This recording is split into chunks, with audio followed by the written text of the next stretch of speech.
말씀까지만 보겠습니다. 45절부터 52절 말씀. 한 절씩 교독하겠습니다. 예수께서 즉시 제자들을 제쳐가사 자기가 무리를 보내는 동안에 배에 타고 앞서 건너편 벳세다로 가게 하시고, 저물의 배는 바다 가운데 있고 예수께서는 홀로 무태에 계시다가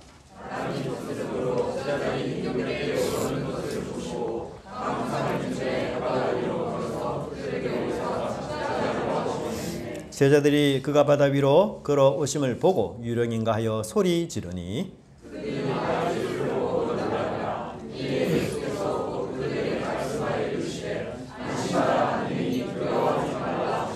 배에 올라 그들에게 가시니 바람이 그치는지라 제자들이 마음에 심히 놀라니, 이는 그들이 그 떡 떼시던 일을 깨닫지 못하고 도리어 그 마음이 둔하여 졌음이라라. 아멘.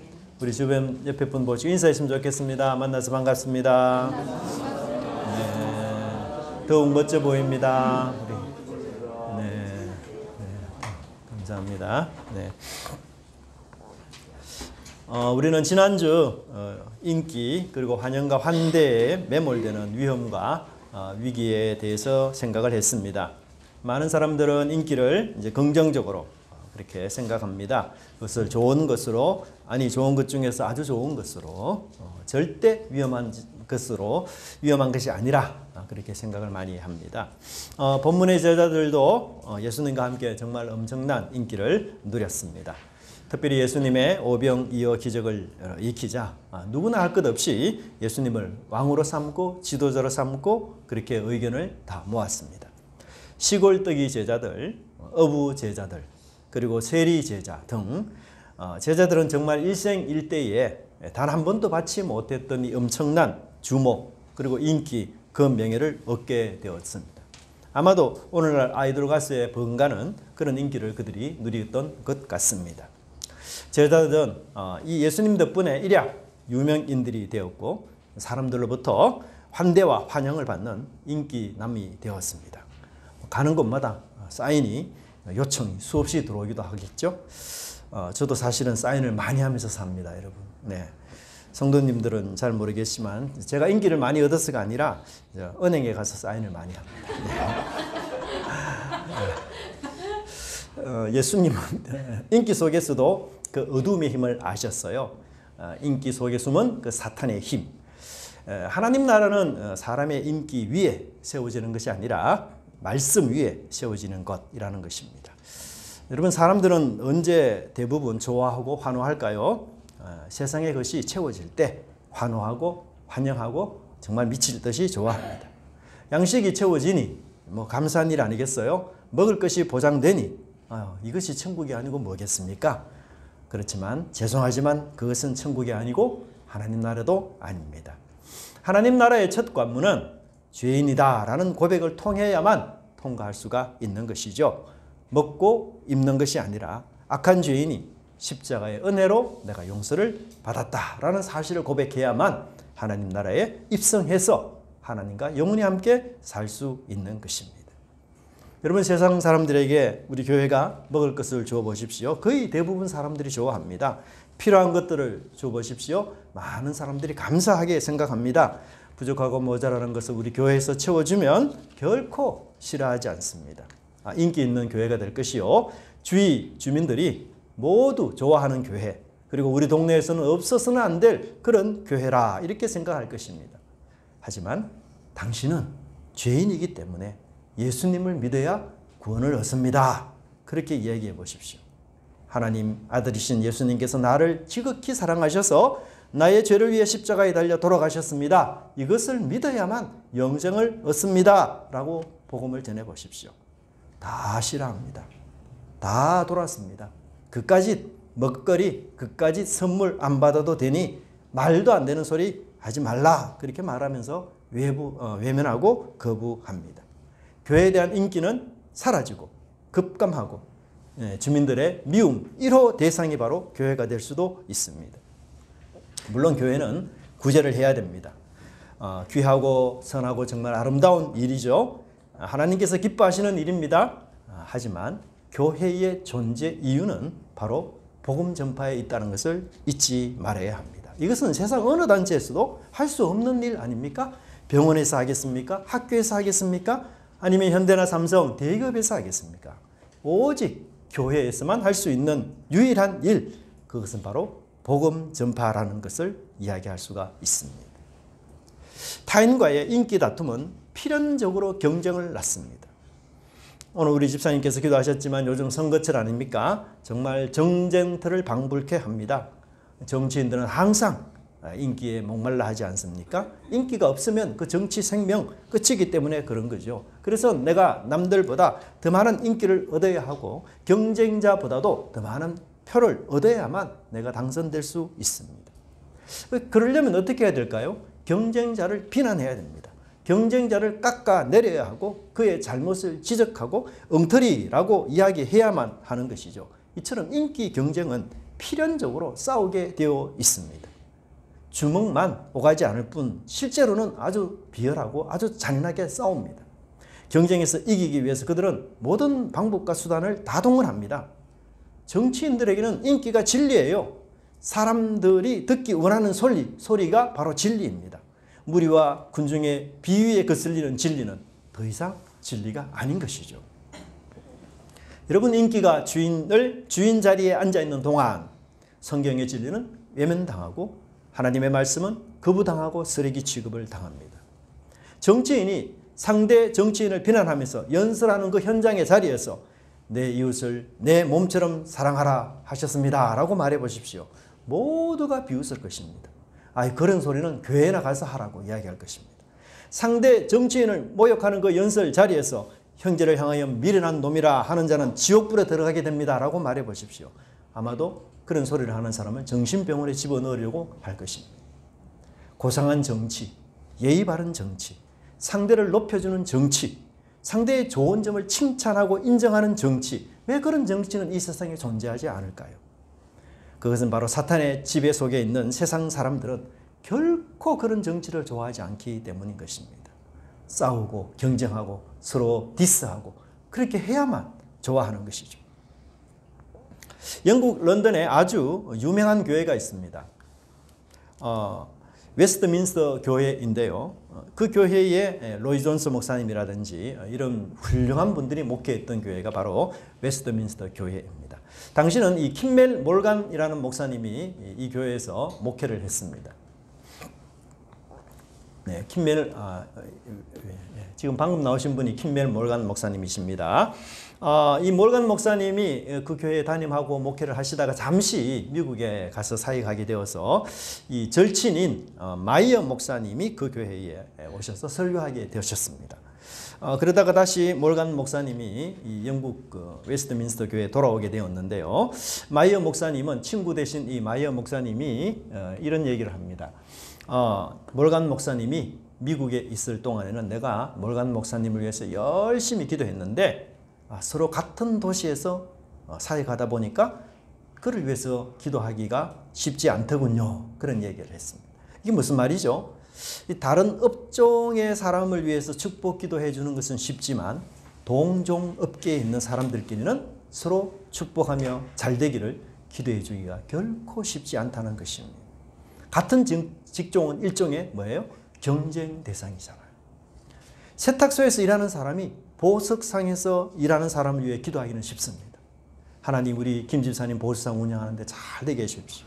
근데 같은 부동산을 하는 두 분의 집사님이 교회에서 나란히 다닐 때 서로 우리 김 집사님 부동산 잘 되게 해주십시오. 이렇게 축복하기가 참 쉽지 않습니다. 그것도 같은 지역에서 부동산을 한다. 그럼 경쟁이지 축복의 대상이 아니죠. 그래서 마이어 목사님도 그런 마음이 들었어요.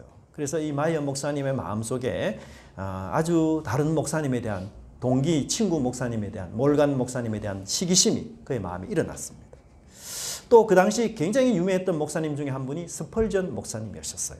그래서 이 마이어 목사님은 나는 스펄전 목사님처럼 그렇게 설교도 못하고 또 킴멜 몰간 내 친구 몰간 목사님처럼 아주 학식 있는 설교도 못하고 나는 정말 너무 못하는 사람이다. 이런 불편한 마음이 생겨서 하나님께 기도를 했어요. 하나님, 제 마음속에 이렇게 시기와 질투가 많은데 좀 없애주십시오. 근데 아무리 기도를 해도 이 시기와 질투가 사라지지 않았어요. 그러나 어느 날 그가 깊이 기도하는 중에 하나님께서 이 마이어 목사님에게 음성을 들려주셨습니다.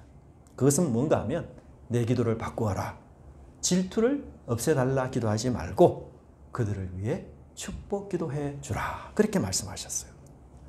마이어 목사님은 그 주님의 음성을 들은 이후부터 이제 기도를 바꾸었어요. 어떻게 기도를 바꾸었습니까? 하나님, 스펄전 목사님이 목회하는 교회와 또 킴멜 몰간 목사님이 목회하는 웨스트민스터 교회를 축복하여 주옵소서. 그렇게 축복 기도를 했어요. 그러니 마음에 평안과 기쁨과 자유가 가득해졌다라고 고백했습니다.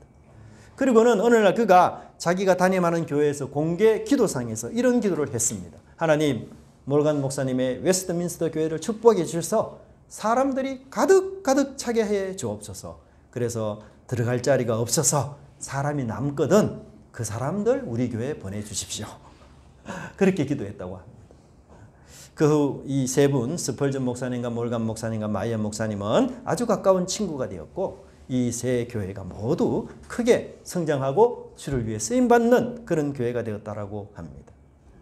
저도 참 이 일화를 듣고는 동정업계에 있는 우리 주위 교회를 위하여 내가 기도해야 되겠다. 그 생각이 참 많이 들었습니다. 지금까지는 제가 이런 기도를 잘 하지 못했어요. 그냥 우리 교회만 어떻게 하든지 잘 되도록 기도를 했는데 제가 이 얘기를 듣고 참 미숙하다라는 생각이 많이 듭니다. 여러분들도 동종업계에 있는 분들을 위해서 축복해주고 기도해주면 좋겠습니다. 이것이 바로 하나님이 기뻐하는 기도 아니겠어요? 너도 잘 되고 나도 잘 되는 상생의 기도, 이게 하나님이 원하시는 기도예요. 그런데 인기는 사람을 나누고 편을 가르게 해요. 하나됨을 와해시킵니다. 내가 중심이 되려고 하니 어떻게 분열이 일어나지 않을 수가 있겠습니까? 나를 비우고 상대가 높아지기를 원하는 마음, 예수님께서 나를 섬기셨듯이 나는 상대를 섬기기 위해 존재한다라는 그 마음이 바로 하나님 나라를 건설하는 기초가 되는 것입니다. 인기를 사모하는 것, 그것은 위험한 일입니다. 오히려 인기에 사로잡히고 인기에 먹혀서 화합과 연합은커녕 경쟁과 질투에 빠져서 모두가 상처를 받고 모두가 상처를 입는 환자밖에 되지 않는 것입니다. 하나님 나라는 인기가 아니라 섬김 위에, 자기 비움과 자기 낮아짐 위에 우리가 세워진다는 것, 그것을 항상 기억하면서 우리가 이 마음을 갖고 우리 교회를 세우고 우리 가정을 세우고 우리 남편과 우리 아내를 세우고 우리 자녀를 세우며 우리 직장을 세우는 그런 저와 여러분의 삶이 되기를 간절히 바랍니다. 두 번째는 인기를 피하시고 하나님을 찾으신 예수님을 보게 됩니다. 예수님은 제자들과 무리를 떨어지게 하셨어요. 즉 제자들을 그 인기 속에서 건져주시고 구원하신 것이죠. 인기는 제자들이 머물 곳도 또 있어야 할 자리도 아니다. 그렇게 말씀하시고 그 자리를 떠난 예수님이 어디로 가셨습니까? 본문에 보니까 산으로 기도하러 가신 것을 보게 됩니다. 예수님의 행동 지침이 우리에게 하나의 모범이 되죠. 인기의 자리를 피하시고 하나님을 찾으러 가셨던 것이에요. 사람의 환대를 피하시고 하나님의 환대를 받으러 나가셨던 것입니다. 인간이 새로운 피조물, 새 사람이 되는 길은 오직 하나님 앞에서 사는 것, 하나님을 찾는 길뿐인 것입니다. 오병이어나 먹거리 기적이 아닙니다. 과거 이스라엘 백성들은 광야에서 하늘에서 내려온 무엇을 먹었습니까? 만나를 먹었습니다. 이 만나는 이 세상에 존재하지 않는 신비한 음식이었습니다. 그래서 여러분 이름이 만나잖아요. 여러분 만나 뜻이 뭔지 아세요? 만나. 이것이 뭔가? 이 지상에는 없는 음식이에요. 이것이 뭔가? 이게 만나예요. 도대체 이름을 붙일 수가 없어요. 야, 그 신령한 음식, 세상에는 존재하지 않는 음식, 그 하늘의 음식 아니에요? 그 하늘의 음식을 먹은 이스라엘이 천사처럼 변했습니까? 아니, 하늘의 음식을 먹고 그렇게 하면 하늘에 사는 천사처럼 달라지고 변해야 되는 거 아니에요? 전혀 그렇지 않습니다. 이스라엘은 신령한 음식을 먹었지만 그릇된 행실과 그 탐욕을 결코 버리지 못했어요. 그들은 신령한 음식을 먹는 그 도중에도 범죄하고 하나님께 불순종했을 뿐 아니라 심지어 이 신령한 음식을 비하했습니다. 저질스러운 음식으로. 그래서 그 음식을 주신 하나님을 무시하기까지 했던 것이었어요. 여러분, 먹거리가 우리를 새 사람으로 만들어주는 것이 아닙니다. 먹거리가 우리를 신령하고 영의 사람, 성령과 예수로 충만한 사람으로 만들어주는 게 아니에요. 오직 우리 인간은 하나님을 찾을 때에, 하나님을 앙망할 때에, 그리고 그 하나님 앞에 살아갈 때에 우리는 비로소 새 사람이 되는 것이고, 하나님의 그 창조의 숨길만이 우리를 새롭게 만들어 가시는 것입니다.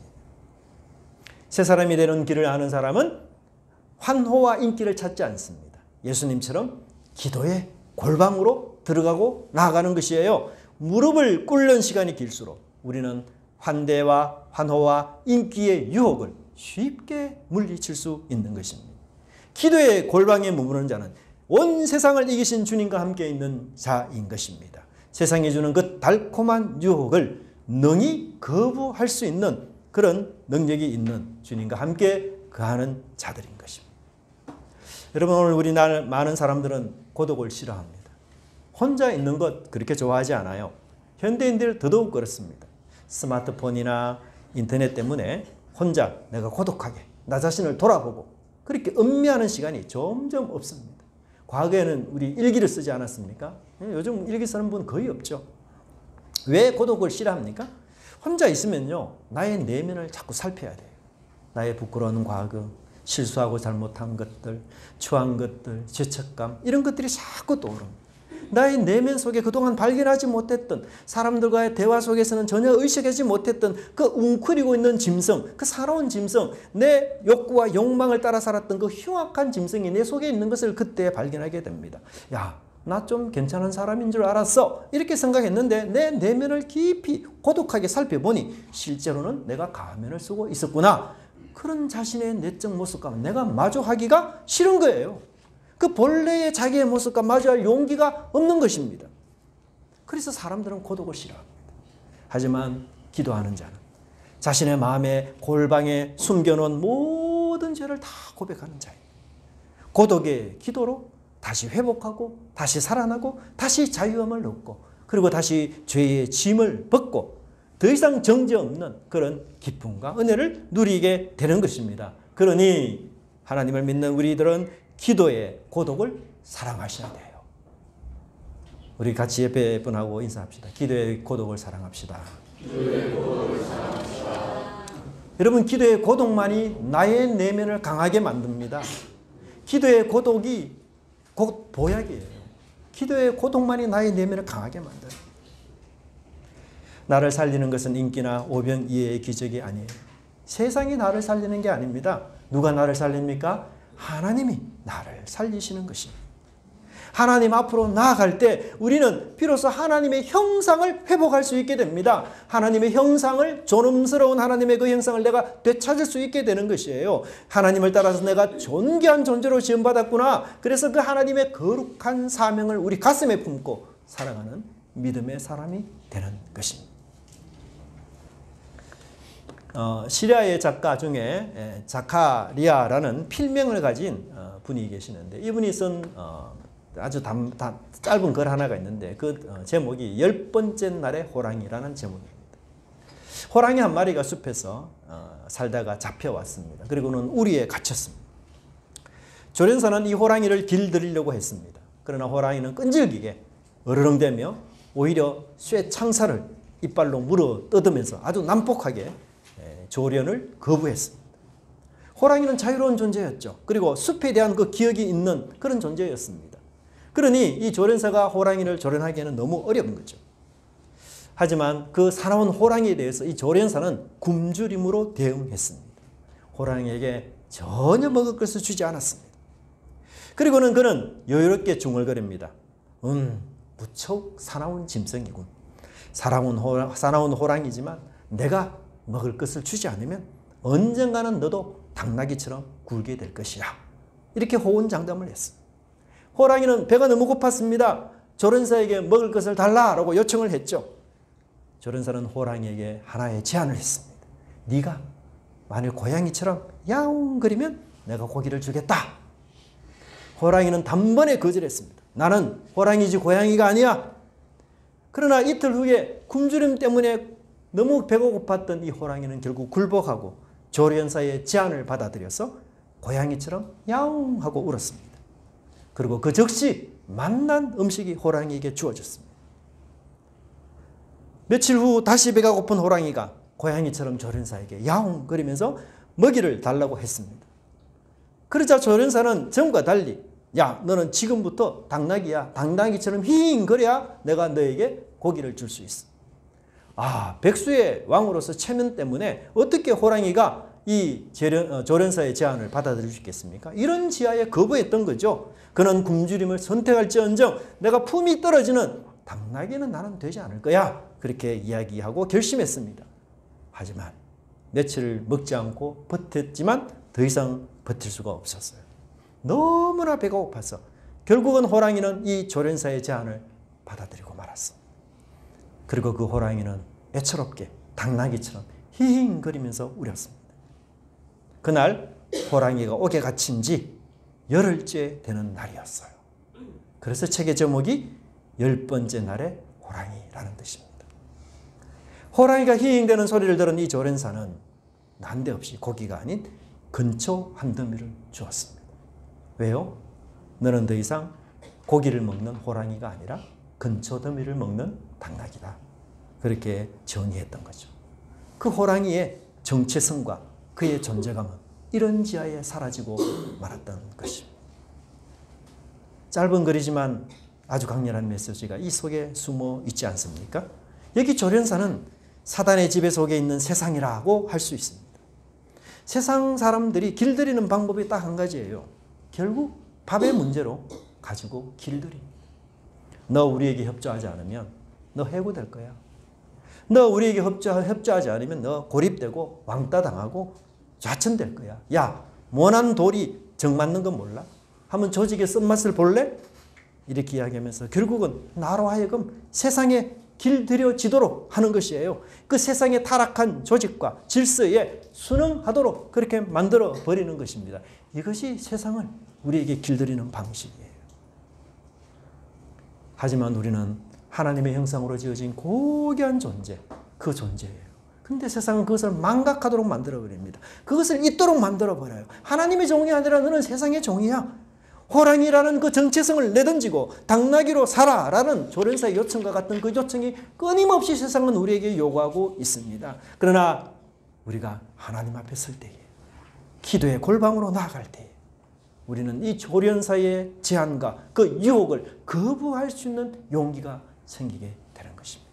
내 인생의 주인은 조련사가 아니야. 나를 먹이시는 분은 하나님이야. 나를 입히시는 분은 하늘에 계신 내 아버지 하나님이야. 라고 우리는 당당하게 확신 있게 말할 수 있는 것입니다. 인간은 하나님을 향할 때에 하나님께로 나아갈 때에 가장 인간다워지는 것이에요. 거기에서 존엄이 나오고 거기에서 존경이 나오며 거기에서 사명과 거룩이 거기에서 나오는 것입니다. 하나님을 떠나 무리의 인기에 사로잡히게 됩니다. 우리는 우리 존재를 망각하게 됩니다. 내가 누군지를 잊어버려요. 그리고 우리 존재를 착각하게 만들어버립니다. 여러분, 이 세상에 살 때 가장 비참한 게 뭐예요? 존재의 망각입니다. 존재의 망각. 가장 비참한 거예요. 쉽게 말하면 기억 상실증이에요. 일본이 우리나라를 점령한 이후에 창씨 개명이라는 정책을 썼습니다. 그 이유가 뭡니까? 조선인이라는 그 존재, 한국이라는 그 존재, 백의 민족이라는 그 존재감을 완전히 삭제하기 위함이 아니었습니까? 그것을 완전히 지워버리고 그래서 너는 한국인이 아니야. 일본 사람이야. 일본 밑에 지배받는 사람이야. 그렇게 재정의하도록. 그래서 창씨 개명을 유도하지 않습니다. 여러분, 자기 존재를 망각하면 어떤 일이 생깁니까? 너는 호랑이 아니야. 고양이야. 너는 호랑이가 아니라 당나귀야. 이렇게 호랑이라는 존재가 고양이나 당나귀로 재정의되면 어떤 일이 생깁니까? 말을 잘 듣게 돼 있어요. 길들여지게 돼 있어요. 일본 말에 잘 순종하게 됩니다. 조련사의 말에 토달지 않고 예. 그리고 내가 어떤 위대한 존재인지를 망각하고 잊어버리고 사는 거예요. 그리고는 야, 나는 출세와 성공을 위해 열심히 살아야 돼. 나는 먹고 마시는 문제에 있어서 최고가 돼야 돼. 나는 내 목표가 세상 성공이고 세상 출세야. 그렇게 자기 존재를 망각한 엉뚱한 사명을 자기 마음속에 새기게 되는 것입니다. 실제 사건인데요. 어떤 한 부부가 있었습니다. 이 부부의 삶의 목표는 강남에 50평짜리 아파트를 마련하는 것이었어요. 여러분 강남 50평 것도 뭐 정말 돈 어마무시하죠. 그 목표를 위해서 이 부부가 정말 분주하게 뛰어다니고 악착같이 돈을 모으고 돈 되는 일이라면 정말 물불 가리지 않고 휴가도 다 반납하고요. 그래서 마침내 그 목표를 이루었습니다. 행복했습니다. 이 커피를 너무 좋아해서 수천만 원 되는 커피 머신도 집에 탁 장만을 했습니다. 그리고 베란다도 이쁘게 갓배처럼 그렇게 잘 꾸며 놓았습니다. 그런데 하루는 남편이 회사에 갖고 갈 수리봉투를 집에 두고 왔는 것이 생각이 나서 급히 차를 되돌려 집으로 갔습니다. 근데 집에 가보니 놀라운 현상이 목격이 됐어요. 집에 평소에 일하는 아주머니가 계시는데 그 아주머니가 일을 하면서 오디오를 탁 틀어놓고 음악을 쫙 듣고 커피 한 잔을 쫙 빼가지고 카페처럼 꾸미던 베란다에서 좋은 경치를 보면서 커피를 마시는 거예요. 이야, 50평짜리 그 좋은 시설 누가 다 누립니까? 본인이 누리지 못하고 집에 일하는 아주머니가 다 누리고 있어요. 왜냐하면 이 부부가 50평짜리 아파트 목표가 이루어지자 또 다른 목표를 세웠거든요. 그리고는 또 다른 그 목표를 향해서 부지런히 달려갔어요. 휴가 반납하고 열심히 일하고. 그러니 집에서 부부가 그냥 와서 잠자고 나가기 바쁜 거예요. 무슨 커피를 음미하고 무슨 카페에 앉아가지고 경치를 구경하고 여유가 없어요. 여유가. 아침 먹을 시간도 없어요. 여러분 그래서 서울에 가면 여러분 그 설레임처럼 이렇게 짜먹는 죽이 있어요. 짜먹는 죽. 그거 짜먹어가면서 이렇게 운전하잖아요. 아침 대용으로. 근데 그 짜먹는 죽을 이렇게 먹고 운전하다가 이 부부가 신호등을 잘못 봐가지고 교통사고로 죽고 말았어요. 물론 드문 일이죠. 그렇지만 여러분 참 어처구니 없다는 생각이 들지 않습니까? 네? 이 부부는 그동안 행복을 위해 살았고 행복을 목표로 해서 그래서 어느 정도 달성해주고 이루었어요. 근데 그것으로 또 만족하지 못하고 다른 목표를 향해 그렇게 달려가다가 결국은 다시 돌아올 수 없는 길로 가고 말았습니다. 자기가 이룬 것을 즐기거나 누리지 못한 채 그냥 쌓아놓기만 하고 자신이 쌓아놓은 것 결국 다른 사람이 다 누리면서. 여러분 우리가 세상에 빠져 살면요 왜 사는지 무엇 때문에 사는지 그것이 정말 가치 있는지 그걸 전혀 알지 못해요. 기억상실증에 걸려서 그냥 그대로 살아가는 거예요. 세상 사람들이 다 그렇게 사니까 자기도 살아가는 거예요. 내 눈에 잘 사는 이웃이 너무 크게 보일 때 내가 사는 목적은 저 잘 사는 이웃보다 더 잘 사는 거야. 그러나 그때부터 여러분 불행이 시작이 돼요. 나란 존재는 왜 태어났을까요? 내가 무엇을 해야 이 세상에서 후회 없는 인생이 될까요? 내가 어떻게 살아야 정말 잘 살았다는 그런 평가를 들을 수 있을까요? 내 인생의 참된 목적은 무엇이며 행복은 도대체 어디서 찾을 수 있는가요? 내가 무엇을 해야 내 인생 가장 가치 있는 인생, 빛난 인생, 잘 살았다고 하는 인생이 될 수 있을까요? 이 질문은 오직 하나님 앞에서만 답을 찾을 수 있는 거예요. 하나님만 아시고 하나님만 그 답을 여러분에게 주실 수 있는 겁니다. 여러분은 이 질문의 답을 알고 인생을 살고 있다면 정말 여러분은 100점짜리 만점의 인생입니다. 하나님이 기뻐하는 인생이에요. 가치 있고 지금 귀한 인생을 살고 있는 겁니다. 여러분 세상은 나의 존재와 사명을 찾는 질문에 대해 결코 답을 주지 못해요. 왜? 나를 창조하시고 나를 지으신 분이 세상이 아니라 누구죠? 바로 하나님이기 때문에 그런 겁니다. 나를 창조하신 주님 앞에 여러분 기도하며 살아가는 삶이 되길 바랍니다.